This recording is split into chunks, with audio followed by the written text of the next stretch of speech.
Ted Bundy spoke what would be his last words before he died.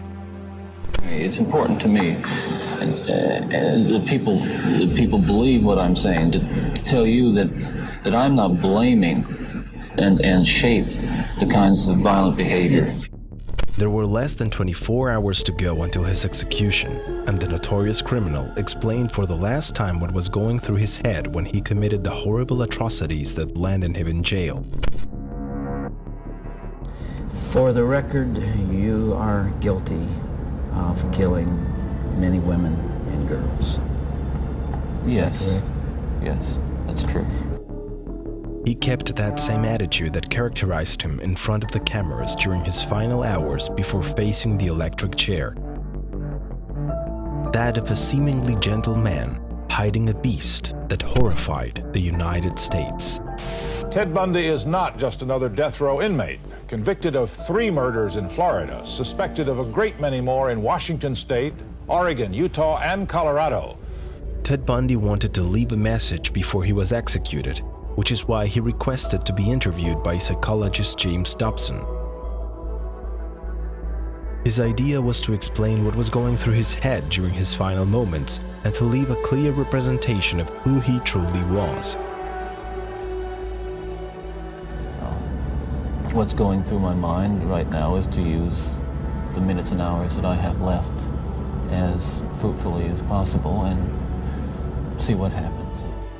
The notorious criminal decided to leave behind an impactful message, one looking to ensure that there would be no future Ted Bundys. But I'll tell you, there are lots of other kids playing in streets around this country today who are going to be dead tomorrow and the next day and the next day and next month because other young people are reading the kinds of things and seeing the kinds of things that are available in the media today.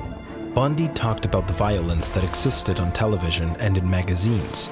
He went further on to say that upon introspection, he blamed his sins on his access to that material.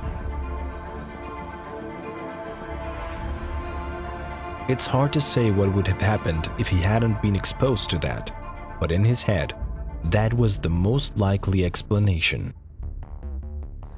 I've met a lot of men who were motivated to commit violence just like me. And without exception, every one of them was deeply involved in pornography, without question, without exception, deeply influenced and consumed by an addiction to pornography. Bundy's reasoning was based on that. For him, his addiction to adult movies was the main trigger for the horrible crimes he committed during his life. So he wanted the world to understand what was going through his mind.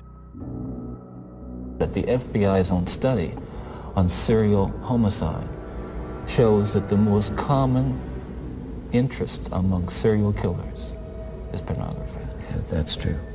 And it's real. It's true. And I take full responsibility for whatever I've done and all the things that I've done. That's not the question here.